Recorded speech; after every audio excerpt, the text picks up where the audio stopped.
right, turn in your Bibles not to the book of 1 Corinthians, but to the book of Acts. Acts chapter 18. Acts chapter 18. If you'll recall, Paul's experiences on his, what we call his second missionary journey, although he may not have know what you're talking about if you asked him. I mentioned that. But you probably remember he has had quite the set of experiences. He has had divine intervention in his mission travels. Do you remember that in Acts 16? God forbade him to go for preaching in Asia. Then he was prevented from going into Bithynia. And then there was divine guidance. So he has the vision of the Macedonian man urging him to come over.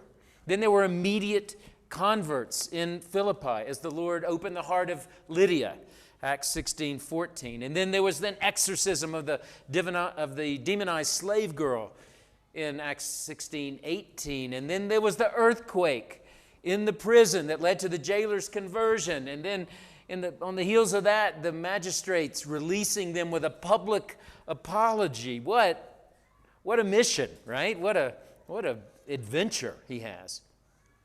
But, as you know, also it wasn't all favor and success. Paul was imprisoned and beaten with rods, which was a Roman beating, in Philippi. Then there was a mob uprising, and converts were beaten. Remember Jason. And a close escape by the skin of his teeth in Thessalonica. And then followed by the mob to Berea. This is in Acts 17. And another close escape. And then Paul moves on to Athens, where he gets a hearing at the Areopagus, Mars Hill, but finds the soil difficult for the gospel. Perhaps a modest response there. And then he arrives in Corinth. Acts chapter 18. No doubt exhausted, perhaps quite discouraged. As he recounts his early days there, do you remember what he says in 1 Corinthians 1, chapter 2, that he was with them in what? Weakness and fear and much trembling. He didn't arrive to Corinth, the mighty apostle, boldly proclaiming a gospel with a big smile on his face, like Michael landed in Addis. He was with them in weakness and in fear and much trembling.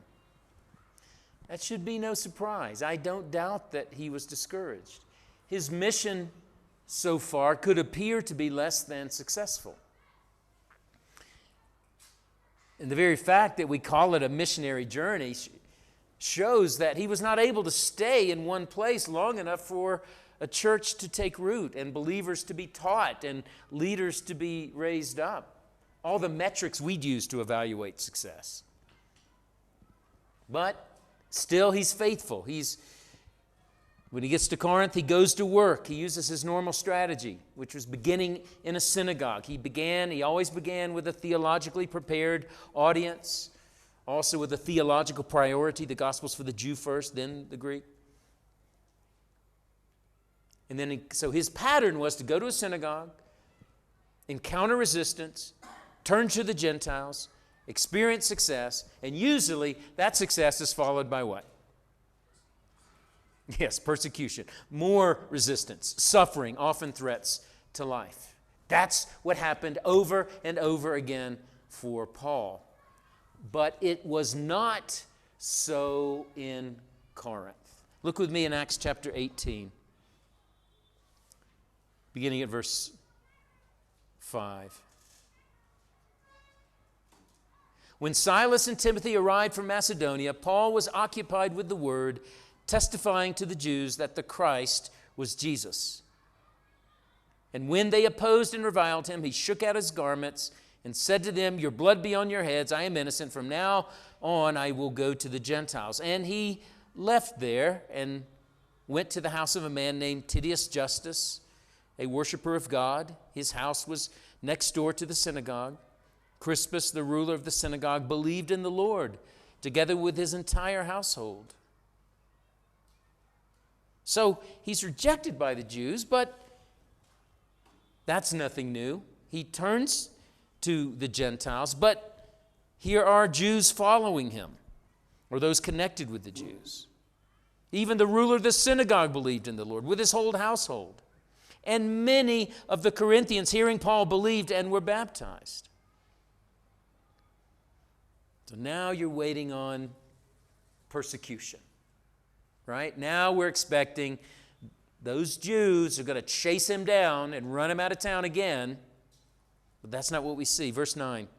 And the Lord said to Paul one night in a vision, "Do not be afraid, but go on speaking, and do not be silent. For I am with you, and no one will attack you to harm you. For I have many in this city who are my people." And he stayed 1 year and 6 months, teaching the word of God among them. What a strengthening word to receive as a church planter, right? God himself giving him this word. Not only does Paul have some initial success with the Gentiles, and even, it seems, with influential Jews, but he has something better than immediate success. He has something better than positive fruit. What does he have?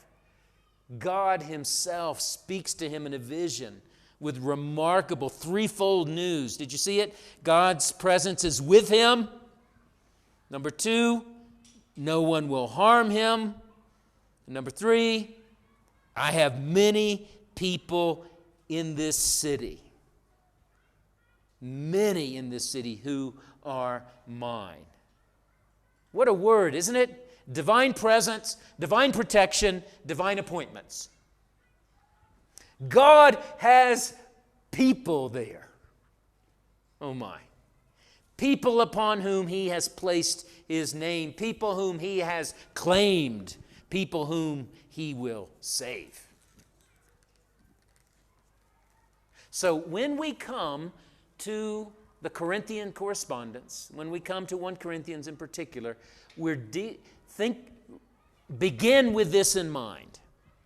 We're dealing with letters to a church that God has sovereignly prepared for Paul, whom God has orchestrated a significant period of ministry and success. This is on, as we said, his second missionary journey. Doesn't seem like much of a journey. He stays, he takes up residence 1 year and 6 months. So regardless of whether Corinth was part of Paul's mission plan, it was certainly part of God's eternal plan. And this to me is wonderful, illuminating background for Corinth and for this letter. With all of the problems in this church that Paul is going to encounter, Paul is going to wrestle with, what no doubt sustained him was the knowledge that it was God who ordained this church.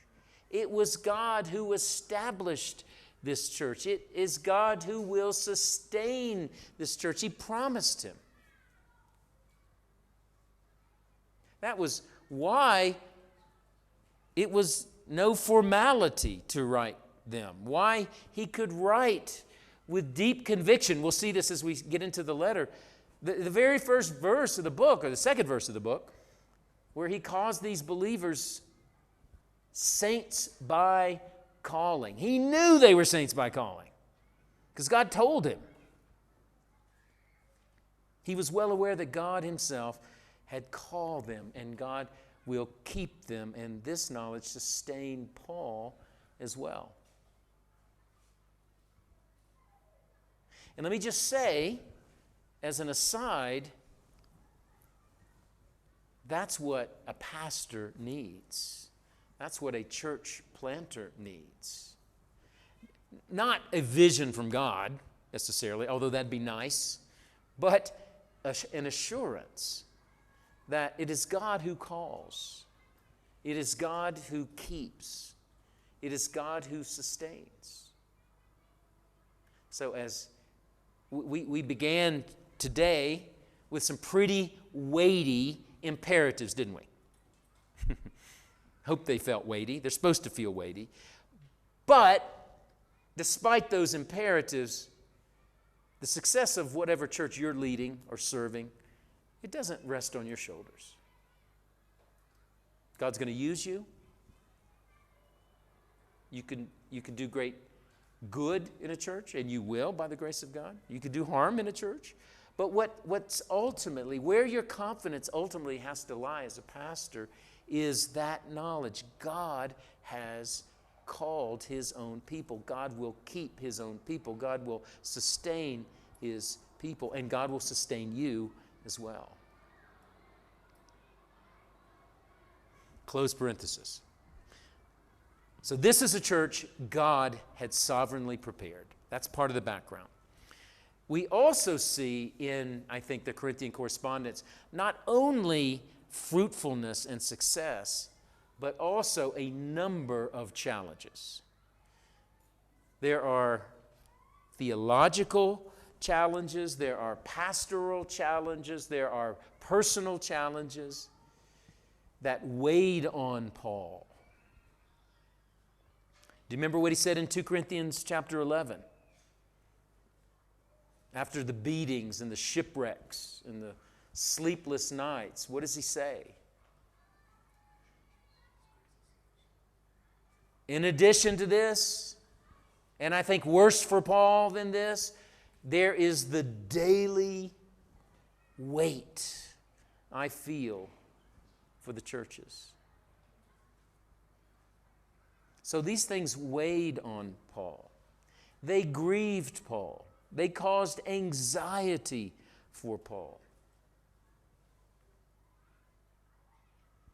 2 Corinthians 7, when he's waiting on the response to the letter, what does he say? I was beside myself. I didn't know what was going to happen. I didn't know what your response was going to be. I regretted writing you, but now I don't regret it because God used it. But I regretted it. I mean, so he's writing, and this is Paul. We think of Paul as like Superman. He's a man, and he carries people on his heart, and he's concerned, and he's not sure if this is going to work. And so it's these. This is what I want you to see. It's these encounters and these experiences that played a significant role in shaping Paul's life and ministry, and I'm certain deepened his pastoral maturity. And I believe what we see in some of Paul's later letters, I believe we see some of the fruit of the pastoral wisdom that was tried and refined in Paul's relationship with the Corinthians. And so it's our privilege to benefit from the wisdom and maturity that Paul gained through those experiences. That to me is one of the things I love so much about this letter and Paul's second letter as well. It is, first, of course, we're to view this letter first as the product of an apostle's concern for a particular church and its special problems, right? That's the first level that we look at it as. Yet, the teaching we see in this letter has proven significant for the church throughout its history. So yes, Paul is writing to a specific situation, specific people, specific problems. And we have to read it in that context. But again, this letter has been fruitful throughout church history for the church. There's so much in this letter that's immediately applicable in all generations. Just think of some of the topics that Paul is going to deal with. Marriage, and singleness, sexual conduct, the dangers of idolatry, spiritual gifts, eschatology. Not to mention a whole range of ethical issues, pride and sinful compromise and division in a church. So especially for pastors, this letter has a timeless relevance to it. And I would add to that, apart from these obviously practical issues, there are sections of this letter of great theological depth.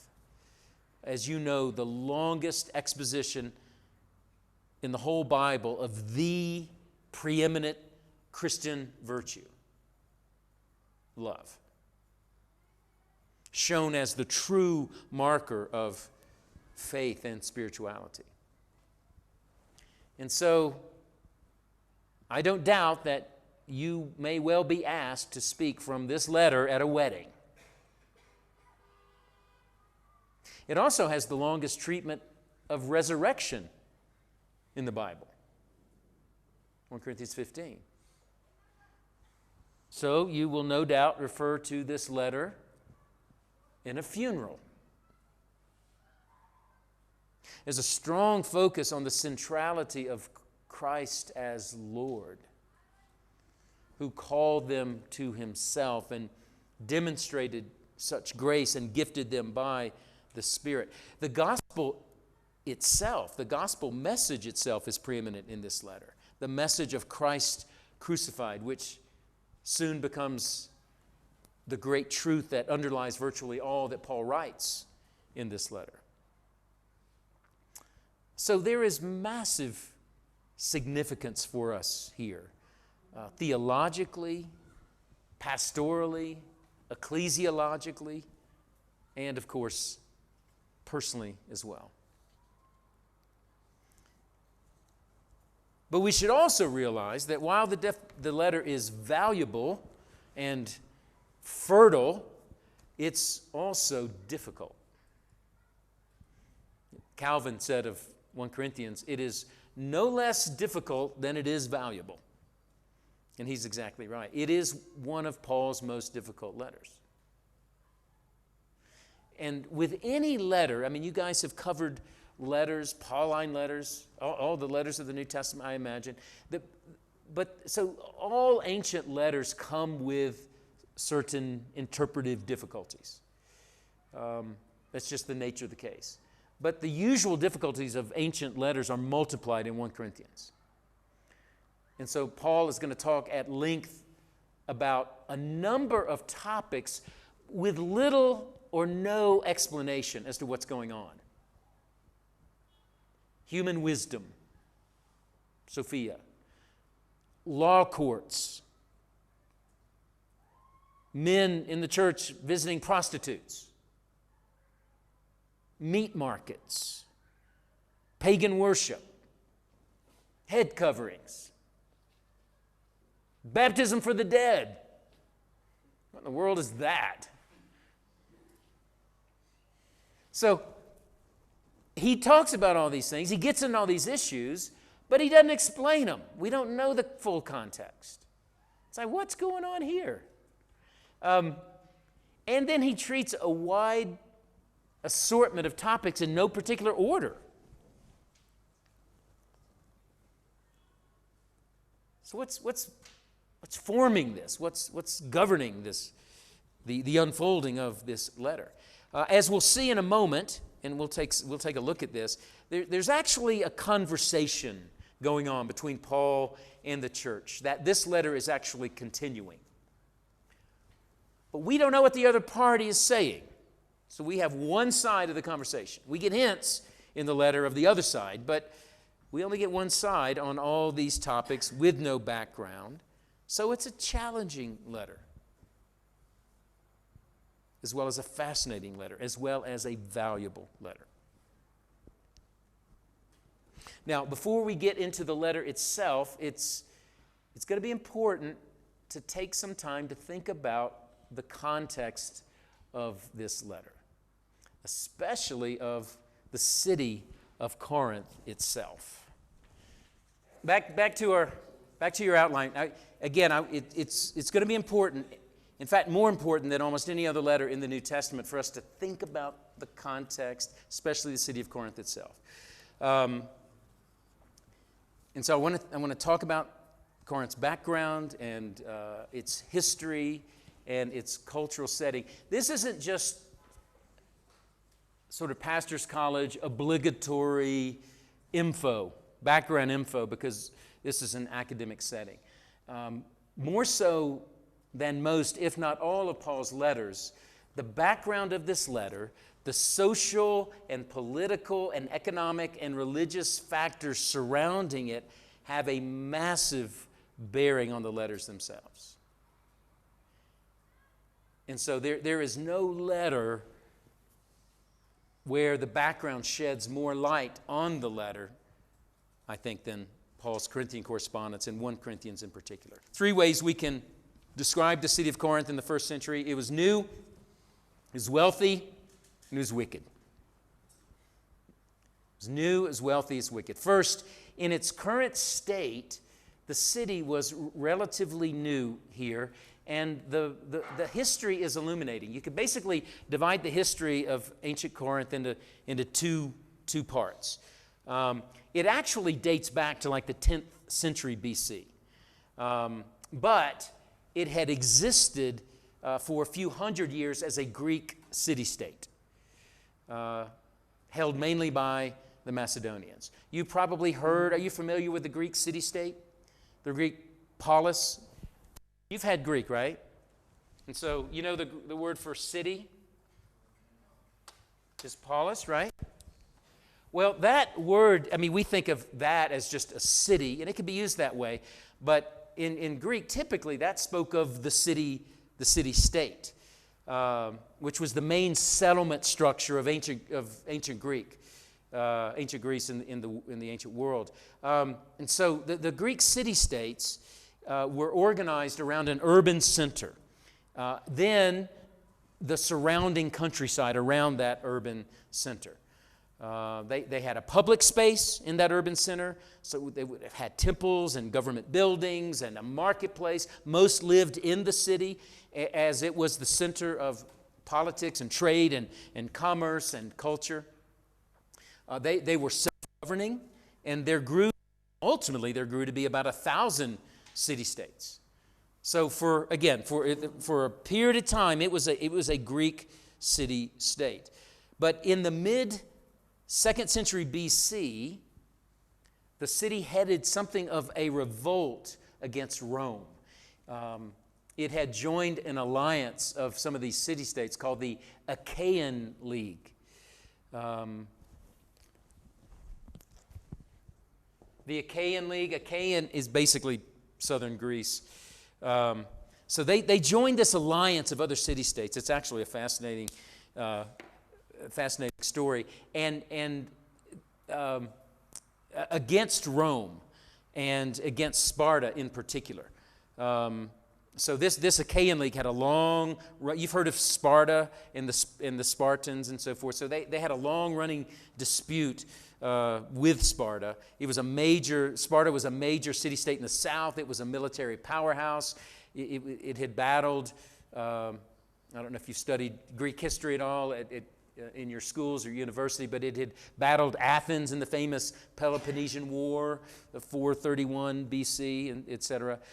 So in any event, so there's this tension, but what happens? Rome is emerging as the world power. Rome intervenes. Actually, Rome sought to mediate in the dispute. Corinth, though, rebuffed those attempts and actually declared war on Sparta.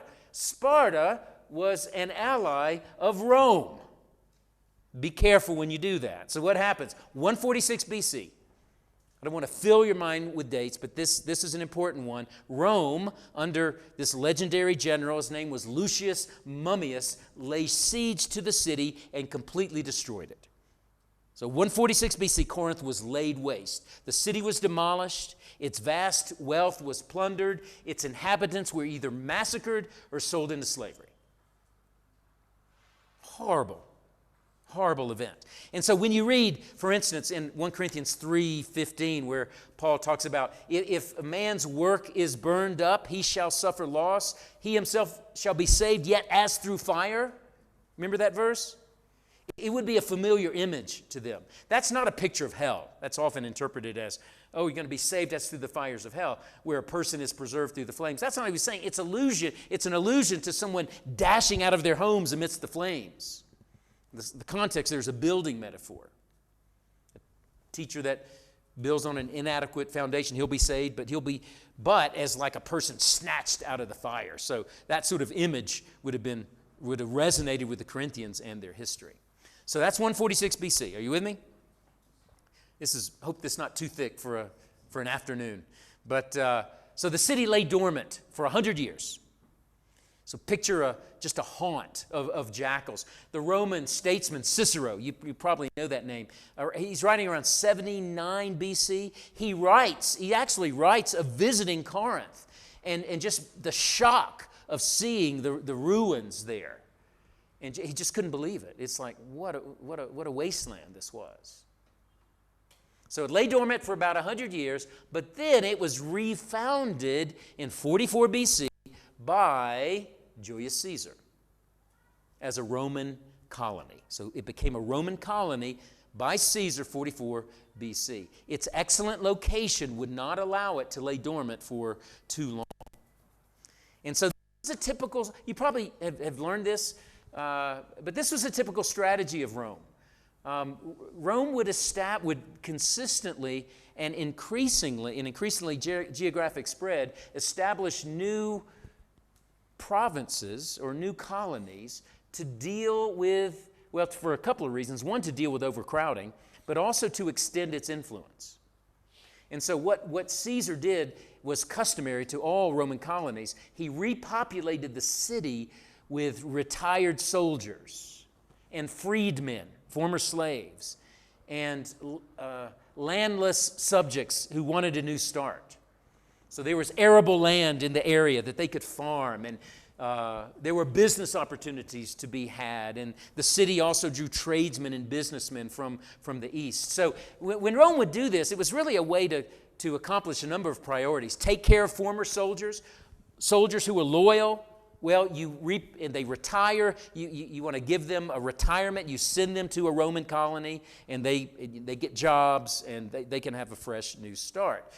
You could also get rid of a number of unsavory people, former slaves, people you don't want around. Ship them there. Also, and in particular, what Rome did when it established these colonies, they would ensure a loyal strategic center for future campaigns to the east.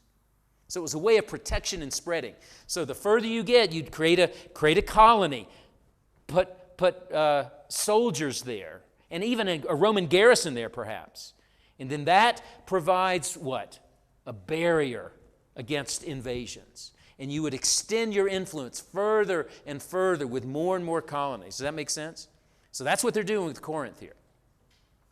So that's 44 BC. Another important date, 27 BC, Corinth becomes capital of the Roman province of Achaia, which is basically southern Greece.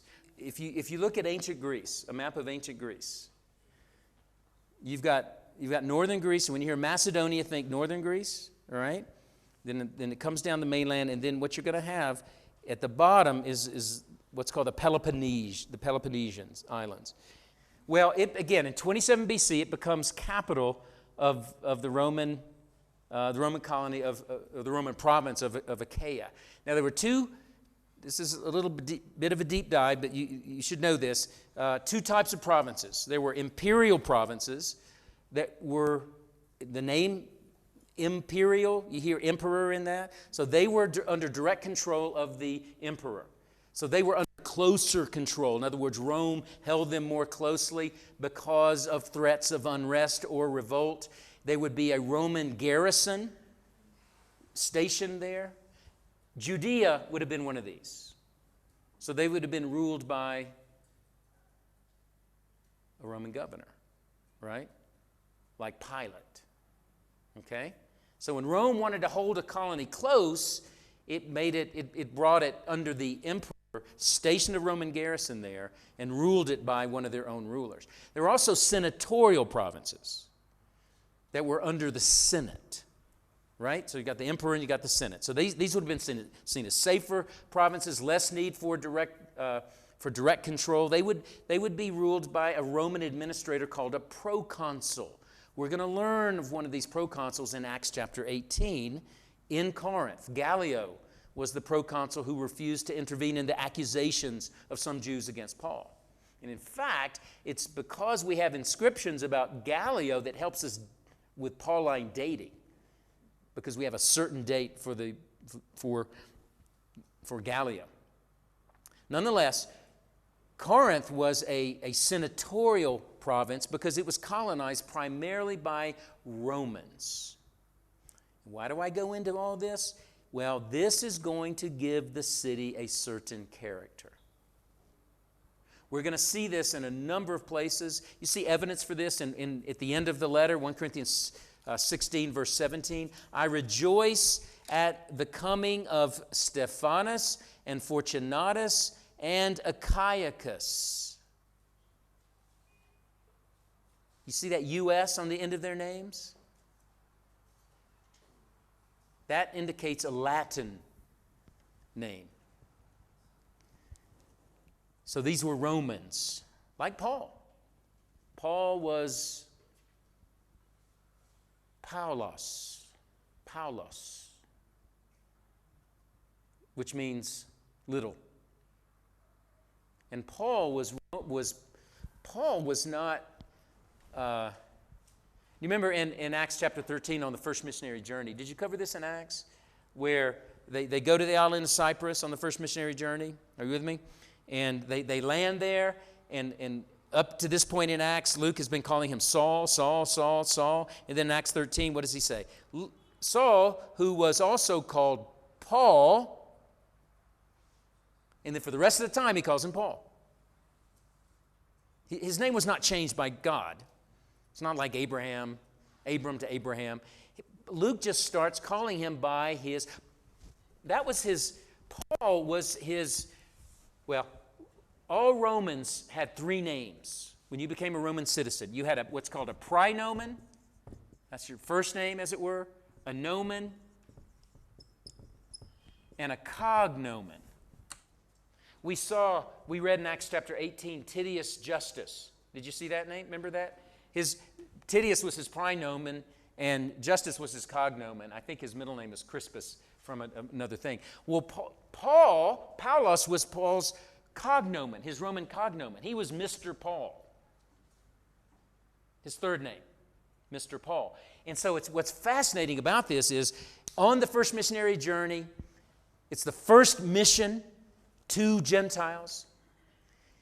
As soon as they land in Gentile territory, as soon as they encounter Bar Jesus, Elymas, this false prophet, this magician. As soon as he encounters Gentiles, Luke starts calling him Paul. And for the rest of his ministry, this apostle to the Gentiles is going to be referred to as Paul, indicating his particular call to the Gentiles. It's beautiful, wonderful literary technique, but also infused with theology. So anyway, these are Romans. This city is Roman. So the importance, when I said the first adjective, it's new, the importance of this newness is the culture of Corinth was really Roman and not Greek. So the architecture, the customs, the values were those of Rome. And the influences of this are going to be vital for understanding a number of elements of the Corinthian correspondence. The importance of patronage. We'll talk about that. What that meant for social status and ambition and party loyalties, like we see in 1 Corinthians 1-4. Roman dining customs that influenced the abuse of the Lord's Supper in chapter 11. Possibly the wearing of hoods by women in public was a Roman custom. So much of this letter is going to be illuminated by the Roman character and values of Corinth. Older commentaries, this is something that's really come into the forefront in scholarship in the last 30 years or so. But older commentaries stress over and over again its Greekness, Greek worldview, Greek ideas. And those are still there, and I think those still influence it. But more recent commentators are giving much more attention to the Roman context of Corinth, and that's going to be very important. Because it is true that by this time, Rome was Hellenized, heavily Hellenized. In other words, influenced by Greek culture. And this city is going to retain close ties to Greek culture and philosophy and religion and even language. Latin would have been the official legal language of Corinth, but Greek remained the lingua franca. In other words, you've heard that phrase, right? The language of business and commerce. But again, the Roman character of Corinth has been ignored until the past few decades. A classic commentary on 1 Corinthians is by Gordon Fee. It's one of the best commentaries historically on almost any New Testament book. It remains outstanding. However, it takes little account of the Roman nature of Corinth. And newer commentaries like Roy Ciampa and Brian Rosner in the Pillar Commentary series, or David Garland in the Baker Exegetical Commentary of the New Testament, they give much more attention to it.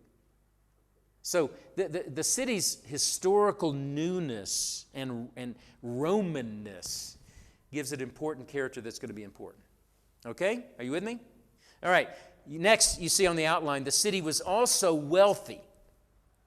So geographically, this city was strategically located. But let me say a couple things first. It was located at the foot of an impressive mountain, the Acrocorinth, almost 2,000 feet high, which in this area of Greece is very high, which served as an impregnable fortress with massive man-made walls and gates on the accessible side of the mountain. So this gave the site a military advantage.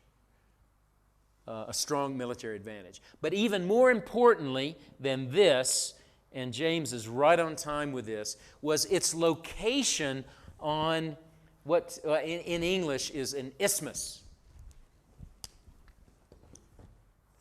It's just an English word. I don't know what the equivalent would be if you're not accustomed to it. But it's basically a land bridge. So this city, and you can see it here. It's not a great picture, but you can see how it's located on a small land bridge between the mainland to the north and this larger section, or smaller section actually, southern Greece basically, the Peloponnesian area on the south. So this is a small land bridge, a small isthmus. It was less than 4 miles wide, but you can see what that isthmus does. It connected two harbors, one on the Aegean Sea, which would be to the right, to the east, that faced Asia to the east, and there's this map is not the one I would like to use, but it had a port city, Cenchrea. You probably have seen that word in the Bible, Cenchrea. And then it also connected on the other side to the Adriatic, facing Italy and Europe to the west. Lechaeum was the port on that side. And so there was actually on this, and we could find this. Maybe we'll do this. Maybe I'll have this more ready for tomorrow. But there was actually a track across this 4-mile strip of land. You can still see the grooves in the land today. It was called the Diolkos. And what ships would arrive on one side. They would unload their cargo on these big carts. Those carts would be carted across the land bridge. Then they would come back, and then they would hook up the ship and drag the ship on another larger cart. They would drag the ship across. Then they would reload the cargo, and then they would set sail on the other side of the land bridge. So ships would arrive on one, move their cargo to the other and be free to go. What was the alternative to that? Well, the alternative was for the ship to sail around 200 miles to the south of this. It was a 6-day journey around the southern tip of Greece. It's called Cape Malea is the southernmost section there, and it's marked by treacherous waters and gale force winds. We've actually found an inscription. Sailors they coined a proverb: "Let him who sails around Cape Malea first prepare his will." Many shipwrecks have been found down there. This is actually in this area that Paul experienced the storm that blew his ship, that eventually resulted in a shipwreck.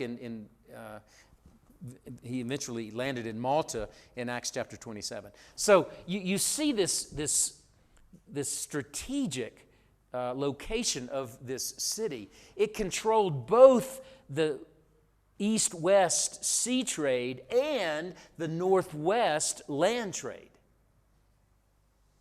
Are you with me? So the city flourished then and prospered as a vital commercial center. It was a well-equipped business center. It was a ship-building center, the center of numerous other trades, pottery and ceramics. There's been all sorts of pottery remains found there. It was rich in natural resources, including many freshwater springs around the city. There was abundant slave labor for maintaining roads and building ships. Huge numbers of travelers and sailors, a big market for imports and exports, which meant a big demand for all the kinds of things you need to support that kind of industry. So hotel rooms and taverns and shops and entertainers and lawyers and dock workers and warehouses, you name it, Corinth had it. A vibrant service economy. The wealth of the city also lured a number of artists and philosophers to the city. So if you were, in the ancient world, if you were an artist or a philosopher, what did you need? You needed people. Yeah, you needed people to, but what you especially needed was what? Money. You needed money, meaning you needed wealthy people. You needed patronage. You needed someone to go, I love your art. I'm going to support you. Or you're an impressive, we'll talk about the sophist in a minute, but you're an impressive philosopher, you're an impressive speaker, I'm going to support you. So the city was also vibrant culturally as well. Now the city was also host to what was called the Isthmian Games, named after this, the Isthmian Games that were held every 2 years in Corinth. Second in importance in the world only to the Olympic Games. So every 2 years, influx of tourists coming to the Isthmian Games generated a lot of income, new business construction. There were chariot races and boxing and running and wrestling. So it's no surprise in 1 Corinthians chapter 9, what does Paul refer to? Both boxing. I box as not to beat the air, and running, I run to win the race. This is all part of the atmosphere and reputation of this city. Over the years, many other events were added. There was musical competition, poetry competition, even athletic competition for women was added. So all of this only added to Corinth's prosperity and fame. I mean, the city itself was a tourist attraction. It had a reputation. It had a reputation for affluence, but not just affluence, pride in its affluence. It had a reputation for an ostentatious, a showy display of wealth and prosperity. There's actually been found by archaeologists an actual document. It's called the Argive Petition. And it's from the city of Argos. And it's so funny. You read these ancient documents, and what are they doing? Well, they're complaining about taxes, of course, right? Everyone complains about taxes. But in this petition, it actually references Corinth, and it trashes Corinth. And what it critiques Corinth is boasting in their relationship with Rome and how Corinth has turned its back on its Greek heritage. Isn't that funny? It's like these Corinthians, they think they're so cool. They think they're so sophisticated. They think they're so Roman. They've kind of turned their back on us Greek brothers. That's what it says, which means, it's just further confirmation for the city's own self-identity and the reputation it had with others. So don't think, in English we use the phrase old money and new money. Does that make sense to you? So old money is like generational money. So your great-grandfather was wealthy, and it passed down to your grandfather and your father, and so you're sort of in the upper class of your city, and you go to the best clubs, or you belong to the best country clubs, things like that. There's old money. Then there's new money. New money is people who they became rich themselves. They're entrepreneurs. So they don't have this long, sophisticated line of, yes, we're just used to being rich. No, it's like striking oil in Texas. Does that ring a bell to you? You know what Texas are known for being? They have this, reputation for being brash and showy with their money. They're not sophisticated, but they're rich. And so they don't drive a Rolls Royce like the old money. The new money, they drive a Cadillac, and in their horn, they put a special horn on it that makes a lot of noise, and it's got big, cow or steer horns on the front. New money versus old money. Does that make sense to you? Well, Corinth was like new money. It's not old money. It's not this old money with a glorious past like Athens. This is a city with a new upper class, a city of entrepreneurs and aggressive competition, newfound wealth, very conscious of show and status. So if you were writing material for the Corinth's Chamber of Commerce, how would you advertise the city to outsiders? Well, you would have touted upward mobility. Come to Corinth and make your mark in the world. Come to Corinth and earn your $1 million. Come to Corinth and you can become a new person. That's sort of the vibe of the city. Is this making sense? So it's kind of like, if you know anything about America, it's kind of like the American West.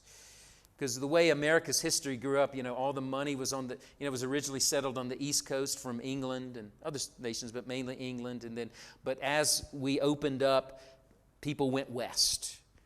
And the rich people didn't always go west. But you could go west and start a new life. You could go west and get, in certain parts of our history, you could actually get land from the government. And you could start farming, and you could just kind of make your own way. It was kind of like the American West. A person of low status could go to Corinth and escape his past and make his mark and move up the social ladder and find success and maybe find wealth and find status. This is going to be important when we look at the letter. So these factors also made the city notorious for its immorality. So thirdly, the city was not only new and wealthy, it was wicked. The city was known for its immorality. In classical Greece, this would have been earlier than the first century, but Aristophanes actually coined a new term, Corinthianazo. You see, he's forming a verb from the word Corinth, which it literally means to act like a Corinthian, but it was used to mean to commit fornication. So if you want to go go be like a Corinthian, it means you go be immoral. That's before the Roman period, but that reputation, I think, was largely retained in the first century. As you can imagine, well, it's gone now, but you can imagine the city's location made it a place where travelers and strangers and tourists were coming and going all the time, especially sailors who were not known for their moral scruples necessarily. And it afforded the kind of anonymity where people can go on business and perhaps do things they wouldn't do in the familiar confines of their home. So you could indulge yourself in this city. In Old Corinth, again pre-146, there was more than 1,000 sacred prostitutes attached to the temple of Aphrodite. That's according to Strabo, the Roman geographer. Even today, you can go to the Archaeological Museum of Corinth, and there's a room there. It's not always open to the public, but there's a room there with sculptures and surgical instruments illustrating on the sculptures, body parts of the sculptures, illustrating the presence of venereal disease on all parts of the human body, with medical instruments used to treat it. So I don't think it's a coincidence that Paul wrote the letter to the Romans from Corinth. And it may well be that his blistering indictment on human depravity, particularly homosexuality that we see in Romans chapter 1, it may well have been inspired by Paul's experience in Corinth. He may well have been looking out the window while he wrote those words. So you're getting a feel? The city was quite a combination, sort of bustling and prosperous and cosmopolitan and worldly, sort of a combination of, I don't know if these cities or these areas in the States, but Wall Street, so combination of like a financial district and red light district, an immoral district of the city, and Las Vegas where you go to gamble. It's kind of like all of that rolled into one. Quite a city. Now, that leads us to the church that Paul planted and cared for and wrote to in Corinth. And so you see next on your outline the church at Corinth. As we mentioned, Paul planted this church on his second missionary journey.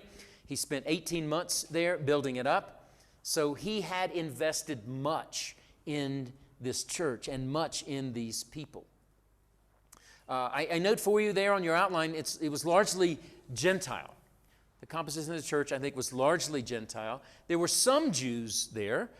Paul began, as he normally did, by reasoning in the synagogue. He met Aquila there.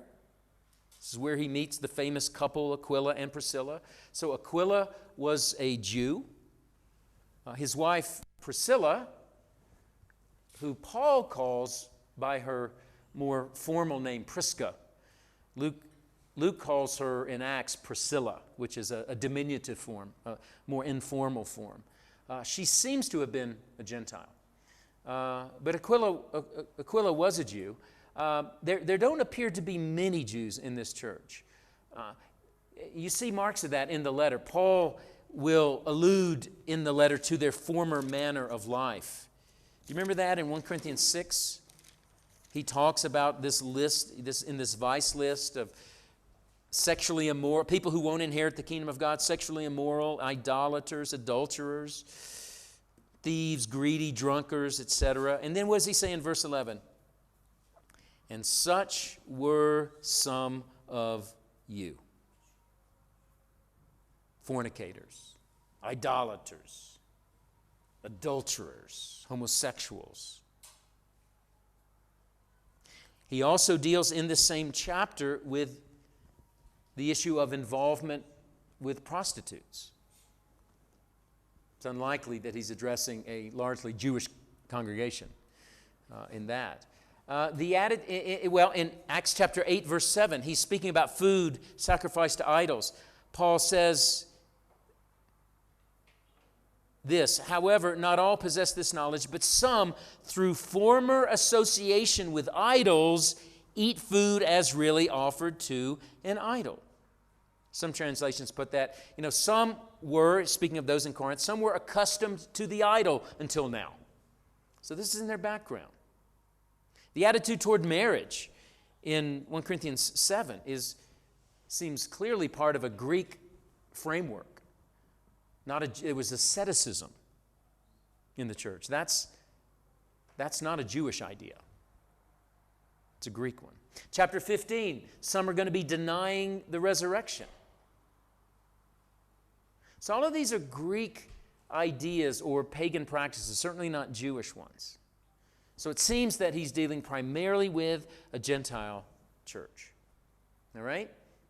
Secondly, and very importantly, it was socially diverse, but primarily lower class. There appear to be at least some prominent people. He mentions at least 2 heads of households. So these would have been people who would have had some social status, some social power, influence. People would have been attached to them, slaves, employees, etc. So in chapter 1, verse 16, he mentions Stephanas, the household of Stephanas. He said, I did baptize the household of Stephanas. He mentions Crispus. We saw Crispus in Acts 18:8. Not to mention Erastus, who is mentioned in Romans 16, verse 23. Again, Paul is writing this from Corinth. What does he say in Romans 16:23? Erastus, the city treasurer, and our brother Quartus greet you. So he sends greetings from Corinth from this Erastus, who was a city official.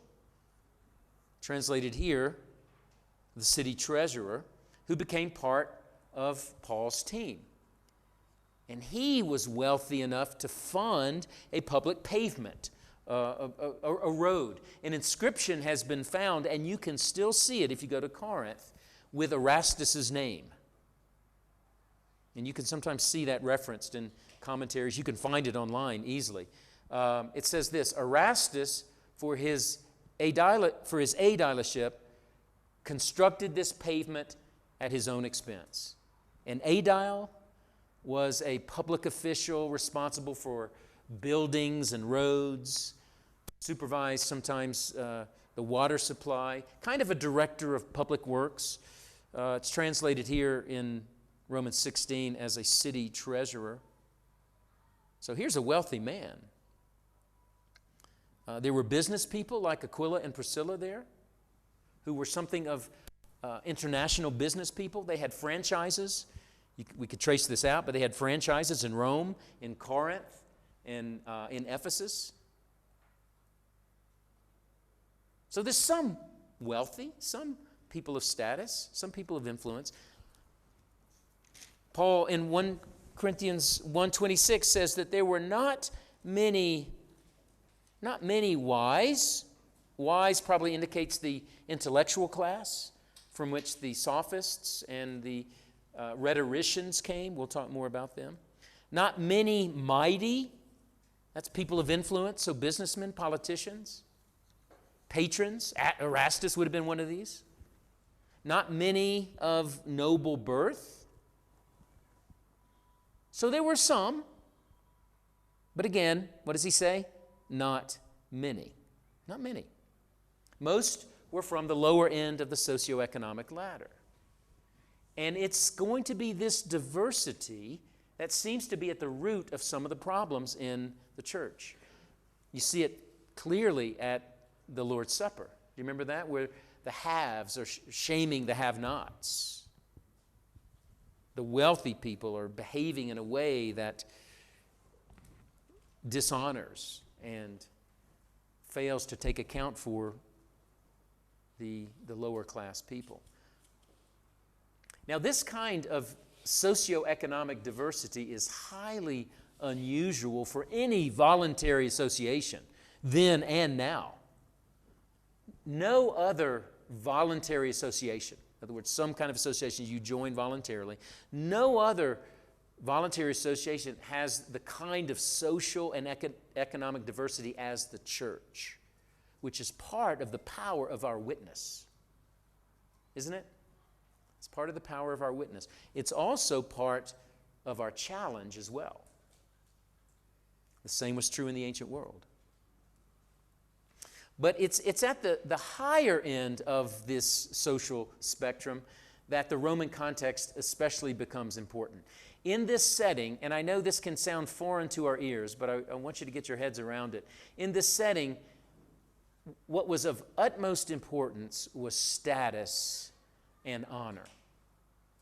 These were highly valued, these were publicly displayed. You often increased your status, you gained status by finding favor with others, by gaining the patronage and support of wealthy people. And you displayed your status and increased your status by being a patron, by bestowing gifts upon others, bestowing benefaction on others, providing housing and financial aid, representing people in court, etc. And the size of a man's following, in other words, those who received his support and his sponsorship and his protection, etc., the size of a man's following determined his status. And he would increase his following by any number of things, doing financial or political favors. I do a favor for you, what happens? You owe me, right? You look to me. You become dependent upon me. They would gain status by undercutting their opponents and their competitors. They would also, a certain class of people would gain status by employing, by the way they spoke publicly, employing skillful oratory in public settings. We'll talk more about that in just a moment. Now, but this is where this idea of household enters in. I just mentioned Romans 1 or 1 Corinthians 1:16. I think, baptize the household of. Don't think of household as you and your family, you and your wife and your kids. In this setting, the household included not just your immediate family, but also those connected to you socially. So, your slaves, if you own slaves. In some settings, your clients. Folks who did business for you, who showed you loyalty, who acted as your agents. They would join your entourage, your attendants. So think today about those who you see an important person on social media, a celebrity, and they're just surrounded by people, aren't they? Bodyguards and a personal trainer and a personal chef, and their accountant, and just all those, we say in English, hangers-on.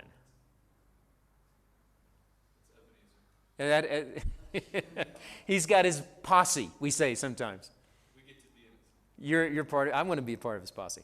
But you see the point, right? I want to be associated with him. And people would display their status in this way. And among the upper class, I know this sounds crazy, but this actually happened. Among the upper class, there was a very structured daily routine. And so a man's clients would arrive at his home before dawn for the morning greeting. And then later they would go down to the city forum with the patron leading and his clients following him. So his retinue would be behind him, following him. They would accompany him to the courts for legal proceedings, then the business proceedings that would follow.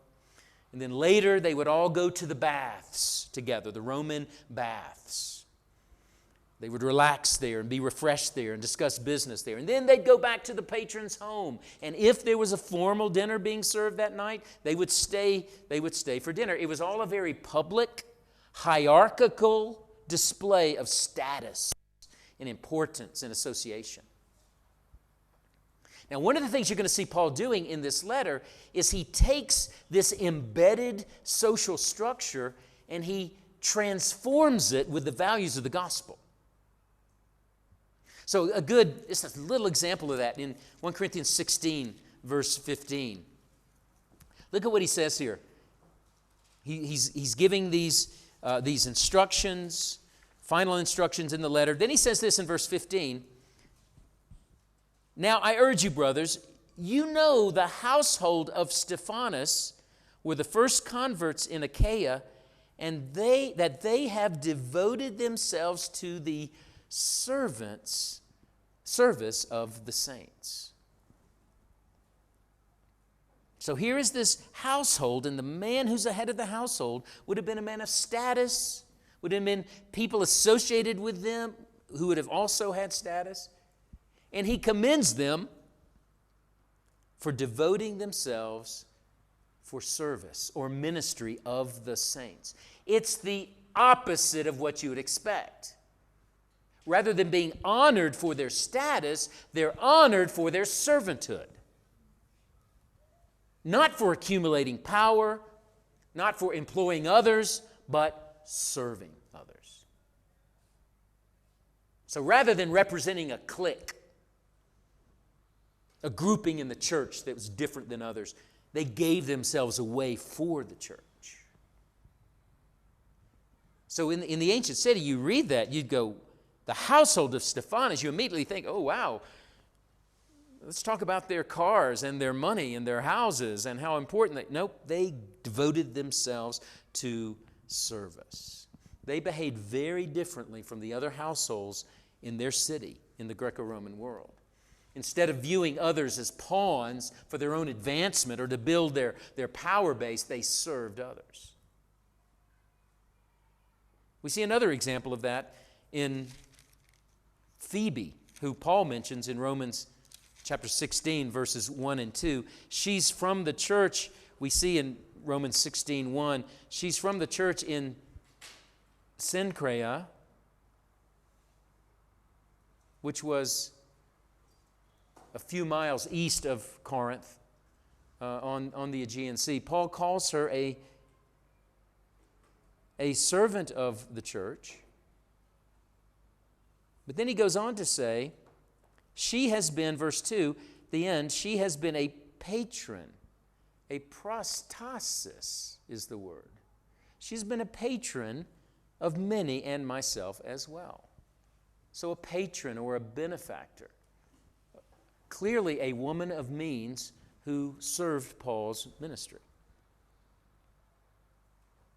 She's from nearby Cenchrea, which may well have been planted out of Corinth. So what you most likely had in Corinth was a church of about, these are estimates, but a church of about 100 to 150, which met weekly in homes on a weekly basis, and then perhaps together once a month for a full congregational meeting. The church had no temple.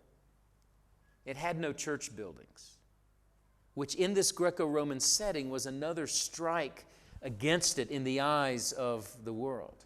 Corinth was littered with various temples. One ancient writer describes 26 different sacred shrines or temples in Corinth, littered with temples. And the imperial temple was there.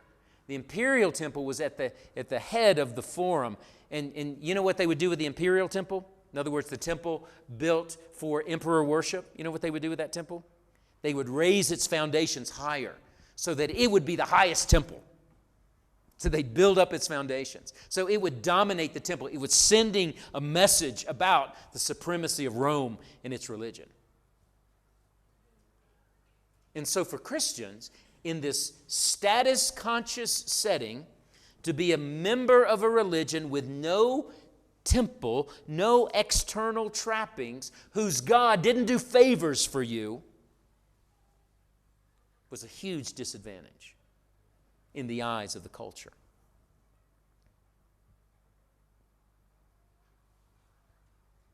Now, next on your outline, let's talk about the occasion of the letter. Like all of Paul's letters, this is an occasional document. It's written at a specific time into specific circumstances. But we have to remember, I noted this a moment ago, Paul is responding to a situation that developed between the time he founded the church and the writing of this letter about 3 years later. What we need to recognize is this is Paul's third dealing with the church. So it's part of an ongoing relationship. This is not a carefully formulated doctrinal treatise. Now, I want to look at the timing of the letter. You should have received, maybe I guess it's on Canvas. I actually gave you a few outlines there, or a few handouts. One is a chronology of Paul's ministry. But there's another that's a chronology of Corinth. Do you see that? I've laid out for you a chronology of Paul's interactions with this city. Again, let's look for a second at the timing of the letter and how it fits into Paul's travels. So you see there, fall of 50 to spring of 52, Paul's founding visit at Corinth. Acts 18:11. So Paul has come from Athens. He stays there for 18 months. This is again during his second missionary journey. He's going to meet Aquila and Priscilla there, who had been banished from Rome because of Claudius's edict. The Emperor Claudius in AD 49 banished all the Jews from Rome, and so they end up coming to Corinth, and Paul meets them there. Again, usual strategy. He begins in the synagogue, resisted, turns to the Gentiles, etc. By the way, you see those dates there, fall of 50 and spring of 52. The Isthmian Games that I mentioned were held in March of 51. They were held in odd years. And so Paul comes to Corinth sometime around 6 months prior to those games. What was Paul's trade? He was a tent maker, or a leather worker. This is the rainy season. And so an influx of tourists would come. And they didn't have tons of hotels and inns. And so what would they do? Many of them would sleep outside under tents. Could be that Paul came to Corinth at that time for the opportunity it presented to make tents for the rainy season for the Isthmian Games. I have no doubt that he was actually engaged in that, and that he meets there Aquila and Priscilla, who are part of the same trade. Anyway, that's not in the Bible, but it's possible background. Well, then you see 54 to 56. You see the second item on the list. Let me draw your attention to this. Paul writes what is called his previous letter. His previous letter. So Paul refers to this. You see it right on the surface of the text. 1 Corinthians 5, verse 9. I wrote to you in my letter not to associate with sexually immoral people. Verse 11. But now I am writing to you not to associate with anyone who bears the name of brother if he is guilty of sexual immorality or greed, etc. So, what has happened? Paul has left Corinth for Ephesus. Then he returns to Palestine. Then he returns to Antioch. Then he goes on his third missionary journey. Goes through Galatia. Eventually lands in Ephesus. He stays in Ephesus for 2.5 years. It's there in Ephesus. This is Acts 19. It's there that he writes the previous letter. And in that letter, what does he apparently deal with? I wrote to you in my letter not to associate with sexually immoral people. So he deals primarily, it appears, with immorality. And then in this letter, and in verse 11, he's going to correct his misunderstanding. Now I write to you not to associate with anyone who bears the name of brother. So in verse 9, I wrote to you not to associate with sexually immoral people. And then he says in verse 10, not at all meaning the sexually immoral of the world, because then you'd have to leave the world. No, I'm talking about don't associate with brothers, supposed brothers, if they're guilty of these things, if they're living in these things. Don't even eat with such a one. So Paul's writing to correct that misunderstanding. Then you see, number 3, spring of 55, Paul writes this letter before us, what we call 1 Corinthians, which we could call 2 Corinthians, if we take into account the previous letter. He's writing this from Ephesus. He's still there. And it's occasioned by a letter that was brought to Paul. It's occasioned by a report, etc.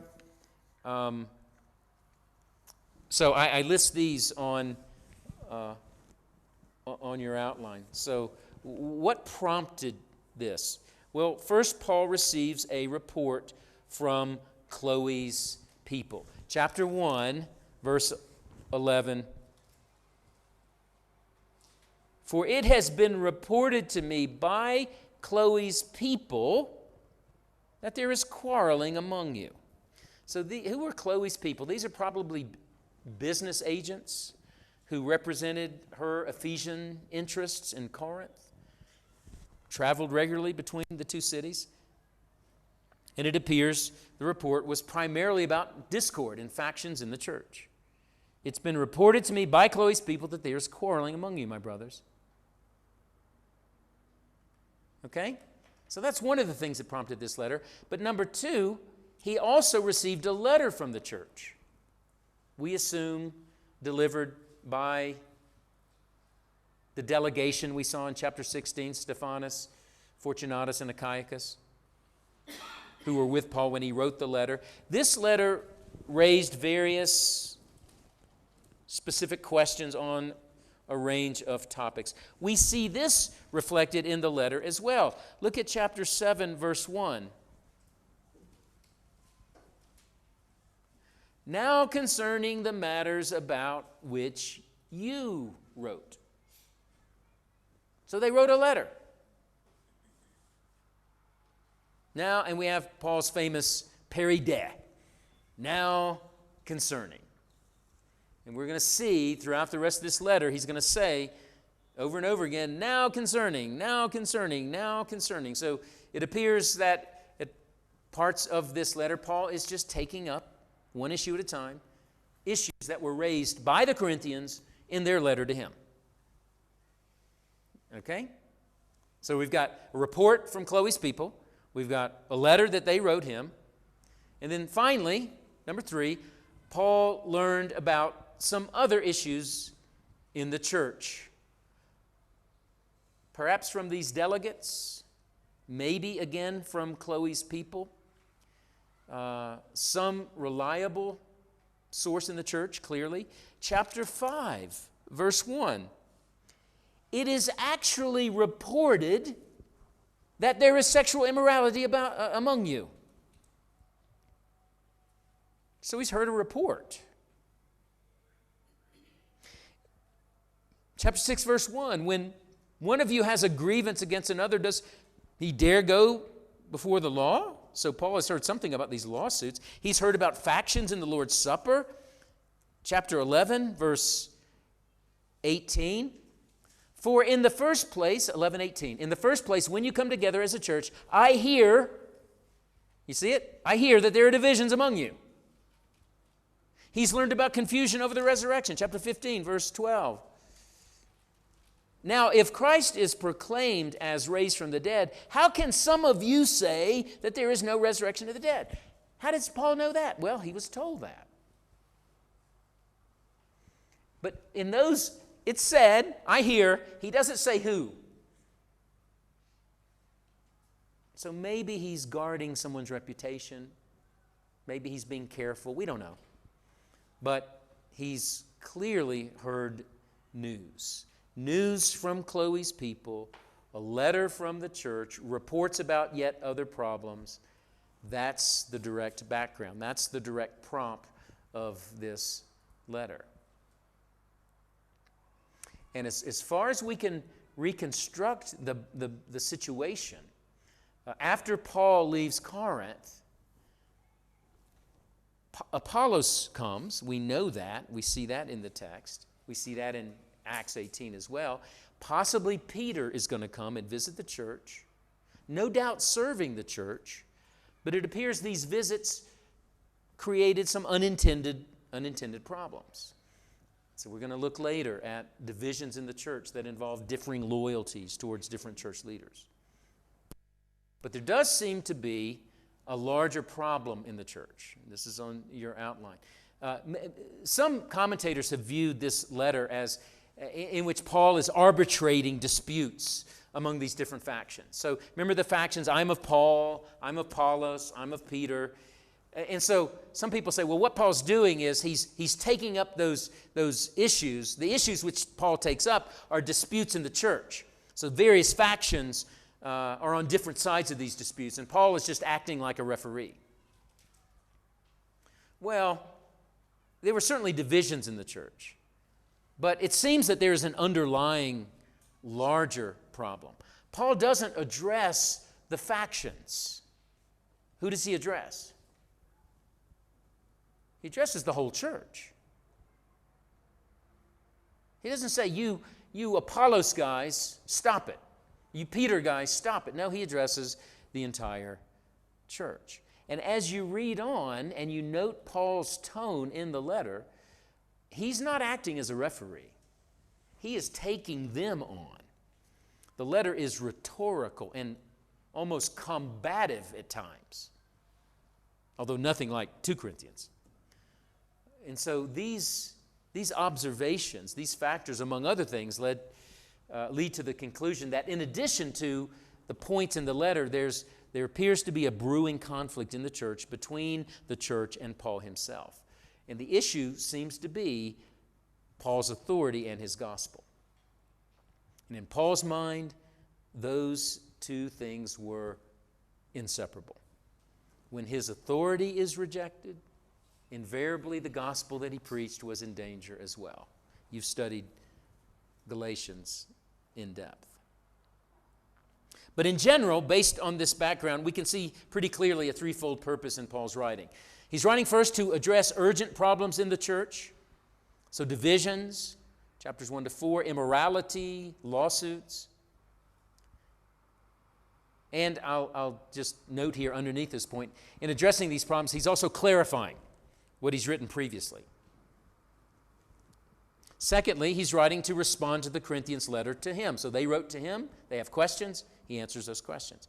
And then thirdly, we see this in chapter 16. He writes as part of his relationship with them to inform them of his travel plans as well as Apollos'. Okay? Does that give you a bit of a feel for this letter? As I said, there is no letter in Paul's corpus that's where the background is more important for understanding the letter, both the situation of the letter as well as a number of textual details in the letter. And we'll be tracing out some of these things as we go on. All right?